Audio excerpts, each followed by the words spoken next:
What you fear is tied to your purpose. What you fear is tied to your purpose.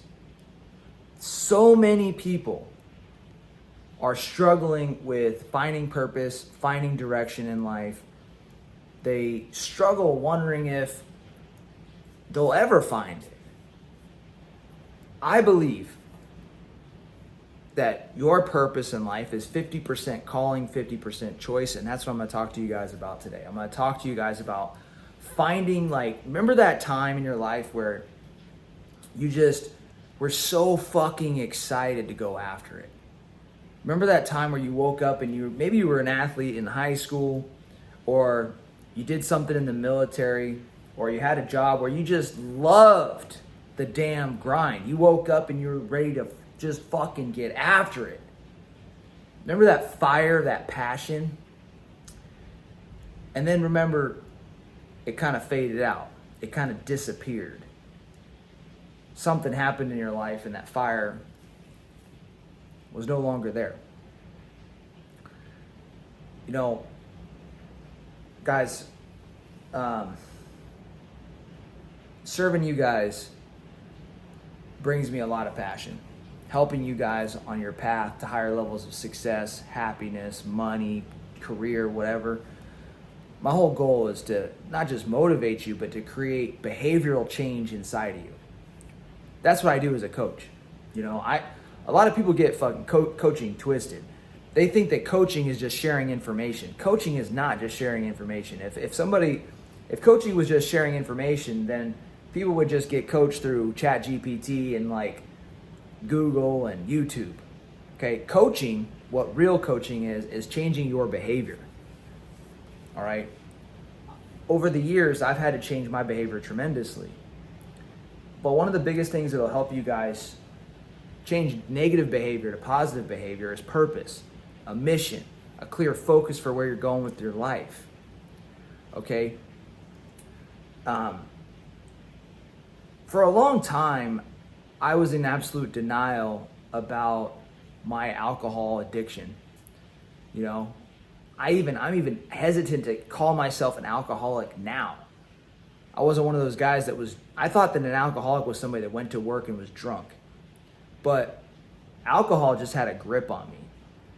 Alcohol was something that in my military career and I started drinking alcohol at 14 or 15 years old. And it just progressively got worse and worse and worse until one day I had a difficult time saying no.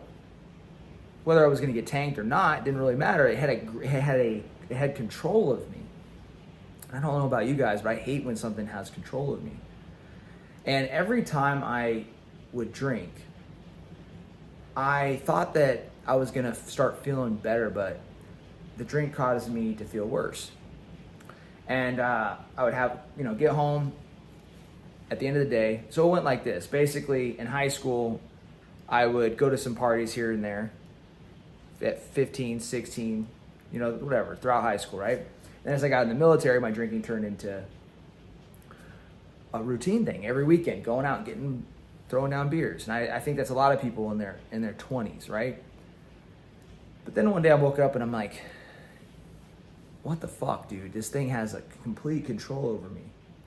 And every time I wanted to feel better, I told myself that the way to feel better was just to crack a cold one and chill the fuck out. And that was absolutely wrong. Because that left me sleeping like shit, avoiding my problems, and then the next day I woke up and I felt like absolute crap. I felt like a loser when I woke up. And then in order to redeem myself, I had to work hard. I would just crush a morning workout, try to just sweat everything out, break myself off, go do even better of a job at work, go be an infantry officer, go to the unit and just pour everything I could into my work. So when I had the uniform on, I was doing well. But then when I didn't have the uniform on, I wasn't doing so well. And I learned that whenever I wasn't chasing my purpose, whenever I wasn't going after my mission, that's when things went south. And look at your life, guys. Look at your life right now. When you're at your worst, it's when you're off purpose, when you're not in alignment with what you should be doing in life, what brings you the most satisfaction, the most happiness. Happiness does not come from sitting on the beach drinking Mai Tais. As a matter of fact, I remember this one trip I went to Costa Rica. I was on leave while I was in the military. I got down there. I had been away from my wife for a deployment. We were vacationing, and I remember I caught a little buzz, and it was like lunchtime. And I remember being so miserable, sitting on the beach with a buzz, hot, and just being negative, having a negative mindset, thinking about everybody else. That I saw negativity everywhere. I saw families on the beach having a good time, and I thought negative things about them. I just had gotten back from a deployment, and I was looking at this family. I would look at people enjoying themselves, going to restaurants, and I was like, look at all these fucking people, man. And I would look down on them. Like, what hard things have these people ever done? What the fuck is that? That's not Jeremiah. That's a negative mindset. My point is that I thought that happiness was tied to that vacation. Happiness was not tied to the vacation.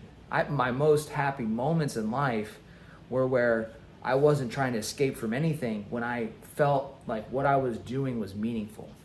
When I went into work as an infantry officer and I went in there to motivate my guys, when I went in there to help them with their PT, when I went in there to help them get promoted as non-commissioned officers, when I gave them feedback on their NCOERs, on their evaluations, that's when I felt my absolute best. And the thing is that, you guys, success leaves clues. If you do not feel like you have purpose right now, you need to look towards the direction that scares the shit out of you, because the military was that path for me. When I dropped out of high school, I was scared to join the military, fearful. When I became an infantry officer, I was scared to become an infantry officer. Same thing with the Rangers. Same thing was even staying in the military, becoming a commander, running 100 miles, and then fucking getting out of the military and jumping into entrepreneurship full time. Every one of those things scared the living shit out of me. But when I decided to take action and pursue them, go into the military, follow my heart, pursue becoming a Ranger, even jumping into the 100-mile race, I found peace. I found true fucking happiness. I didn't need a cold one in those moments. I felt so fucking good. And the thing is that every one of those paths scared the living shit out of me. When I did my 100-mile race, no train up, signed up for the race on a Sunday, 6 days later, go out to the race and I go run it. I got out there. That race was a commitment. It meant that I was committed to my personal and professional goals for life. So I'd already been building Conquer Academy, my coaching company, but I wanted to prove to myself that I was committed to building this company for life, that I was going to build one of the best coaching companies on the face of the fucking planet. I'm going to become the best coach on the face of the planet. All these people that are doing coaching, they don't even really want to be coaches. I want to be the best. So I'm going to put myself in the game, and I'm going to do it. I'm going to prove to everybody, to myself, that I'm committed. And so I'm going to do this 100-mile race as a testament to my commitment. This race means that I am committed. I'm going to do something so difficult. And I'm going to sacrifice my body to show that I'm serious about this with business. And that purpose pulled me through the 100-mile race. That conviction pulled me through the 100-mile race.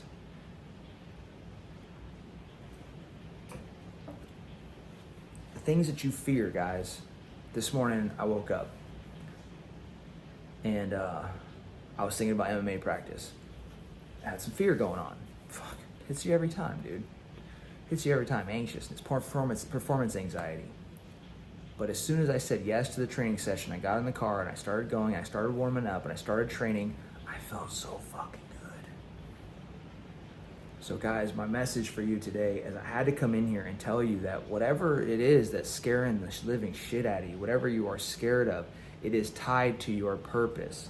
You are going to feel good when you pursue that thing that scares the shit out of you.